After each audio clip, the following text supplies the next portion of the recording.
साधु संगत जी बड़े प्यार से कहिए धन्यकार जी। बोलिए सतगुरु माता सुदीक्षा शविंदर हरदेव जी महाराज की जय। निरंकारी राजमाता गुरु बचन अवतार की जय।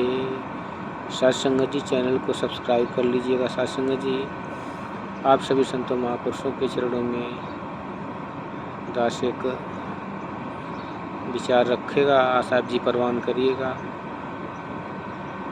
सत्संगत जी नवरात्रि का त्यौहार आ रहा है। 3 तारीख से 3 अक्टूबर से नवरात्रि शुभारंभ है। सत्संगत जी दास भी पहले 9 दिन का व्रत दोनों नवरात्र का रखता था। केवल पानी और शरबत और फ्रूट खाकर 9 दिन तक का व्रत दास भी किया। सत्संगत जी केवल शरीर को कष्ट हुआ, दास अपनी सच्चाई ही बता रहा है। मन के अंदर ना तो कोई शक्ति उत्पन्न हुई, ना ही कोई जानकारी मिली, ना ही परमात्मा की कोई झलक दिखी। सत्संगत जी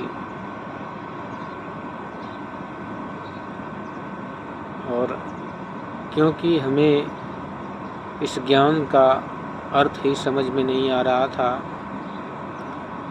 केवल पढ़ते थे, गाते थे। सत्संगत जी दुर्गा चालीसा पढ़ते थे, आरती पढ़ते थे, तमाम चालीसाओं को पढ़ के केवल अपने धुन में मस्त रहते थे। उसके अंदर प्रवेश नहीं कर पाते थे क्योंकि इस चीज़ की जानकारी ही नहीं थी, क्यों कोई बताने वाला ही नहीं था। जो भी मिलते थे सत्संगत जी केवल व्रत उपवास पूजा व्रत नियम आदि ऐसे ही बताते थे। लेकिन संतों महापुरुषों जी, आप संतों महापुरुषों के चरण में आकर जो ज्ञान मिला, दास उस पर बलिहारी है।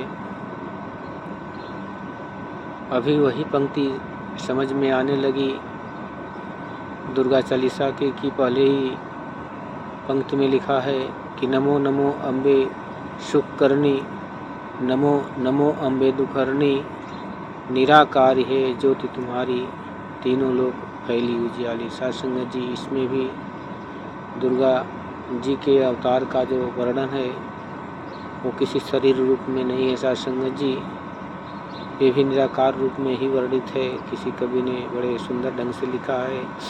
ये बातें जान नहीं पाते थे और उनको मूर्तियों के अंदर, पत्थर की मूर्तियों के अंदर ही हम सीमित रह जाते थे।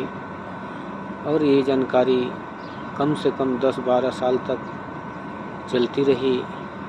बहुत अच्छा समय गुजर गया, लेकिन कोई अनुभव नहीं मिला कि परमात्मा कण कण में है। केवल मानते थे कि परमात्मा कण कण में है, जानते नहीं थे। आप संतों महापुरुषों की रहमत हुई तब समझ में आया और आँखों से देखा भी कि हरि व्यापक सर्वत्र समाना, प्रेम से प्रकट हो ही मैं जाना। कहते हैं सत्संगत जी तब एक दर्शन देने लगा सदगुरु की कृपा से कि हर कण भीतर वास हरि का, जंगल जाके क्या लेना, धड़कन से भी नीरे है तो शोर मचाकर क्या लेना, सुख से मिल जाए यदि स्वामी, दुख उठाकर क्या लेना, इधर उखाड़े उधर लगाए, करम धर्म कर क्या लेना, वेद कदेव भी यही उचारे, शीश झुका कर मिलता है, कहीं हृदय प्रभु दर्शन से, कमल हृदय का खिलता है, कमल हृदय का खिलता है। सत्संगत जी और भी कहते हैं कि कुछ नहीं बनता सुन ले मानो, लाखों कर्म कमाने से, कुछ नहीं बनता प्रतिमा आगे जा जा शीश झुकाने से, लेश मात्र भी लाभ न होता घंटी सिर बजाने से। कहते हैं सत्संगत जी की जब तक सतगुरु स्वयं साकार रूप में जीवन में नहीं आएगा, सत्संगत जी ये निराकार परमात्मा का दर्शन नहीं हो सकता साध संगत जी, क्योंकि साध संगत जी परमात्मा हर कण भीतर है, निराकार रूप है, पूरे ब्रह्मांड में व्याप्त है। कहीं भी इसकी कहते हैं कि कोई कमी नहीं है। कहते हैं कि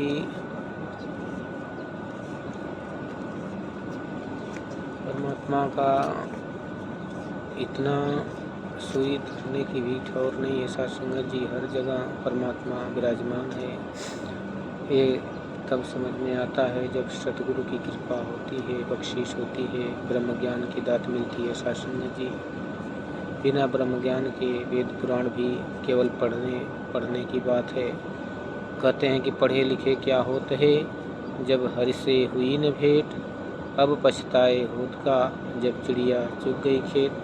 साध संगत जी बहुत सारे संत महापुरुष पढ़ते पढ़ते थक गए, लेकिन इस निराकार ब्रह्म का दर्शन नहीं हुआ, क्योंकि हमारे मन के अंदर बहुत सारी भ्रांतियाँ छिपी हैं साध संगत जी।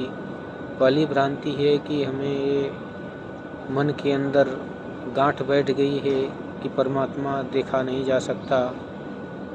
इस गांठ को हमें तोड़ना पड़ेगा, खोलना पड़ेगा और सतगुरु के शरण में झुकना पड़ेगा, तब ये भ्रम मिटेगा। दूसरी ये साध संगत जी की तुलसीदास जी भी कहते हैं साध संगत जी की अगर सतगुरु की कृपा हो जाए तो निराकार ब्रह्म को देखना आसान है, लेकिन सतगुरु साकार रूप में होता है, इसको मान लेना बहुत ही कठिन है साध संगत जी। क्योंकि यह नर रूप में जब आता है तो किसी को विश्वास नहीं होता कि ये सतगुरु है, स्वयं ब्रह्म अवतरित हुआ है। अपने समान ही जानकर लोग धोखा खा जाते हैं। जैसा कि राम लक्ष्मण के रूप में जब अवतरित हुए साध संगत जी, तो जब धनुष यज्ञ हो रहा था सीता स्वयंवर में, तो वहाँ भी लोग भ्रम खा गए थे। बड़े बड़े ऋषि ज्ञानी भी भ्रम खा गए थे। जो ज्ञानवान थे वो साकार का दर्शन कर रहे थे, जो ज्ञानवान नहीं थे वो प्रभु से विपरीत होकर उन्हीं के दुश्मन बन गए थे। जिन्हें ज्ञान था उन्हें परमात्मा बालक स्वरूप दिखाई दे रहे थे, जिनको अज्ञान था उन्हें पहाड़ की तरह दिखाई देते थे। साध संगत जी रामायण में वर्णन है। तो साध संगत जी ये परमात्मा हर जगह है, हर रूप में है, इसीलिए इसके लिए कहा गया है कि तुमेव माता चपता तुमेव, यही दुर्गा है, यही काली है, यही स्वाहा, यही सुधा है, यही सरस्वती है, यही परमेश्वर है, यही गणेश है, यही ब्रह्मा है, यही विष्णु है, यही सारे देवता देवी देवता है, यही भूत भी है, यही प्रेत भी है, यही दुख भी है, यही सुख भी है। लेकिन जो इसके शरण में आ जाता है साध संगत जी कहते हैं कि जो इसका हो जाता है उसके ऊपर ये दया बरसाने लगता है साध संगत जी। जैसे कि उदाहरण के लिए लिखा है कि मौत तो सबको आती है, लेकिन ब्रह्मज्ञानी की मौत ऐसे आती है साध संगत जी, जैसे लिखा है कि बिल्ली उसी दांत से जब अपने बच्चे को पकड़ती है, 4-5 बच्चे को, तो एक दांत को नहीं धंस पाता उसके अंदर, लेकिन साध संगत जी जब उसी दांत से जब किसी चूहे को पकड़ती है तो उसे मार डालती है। ठीक इसी प्रकार संसार में साध संगत जी जो परमात्मा के हो जाते हैं उनके लिए सब कुछ आसान हो जाता है, जो नहीं हो पाते उनके लिए संसार दुख का कारण बना होता है। साध संगत जी प्यार से कहिए धन निरंकार जी।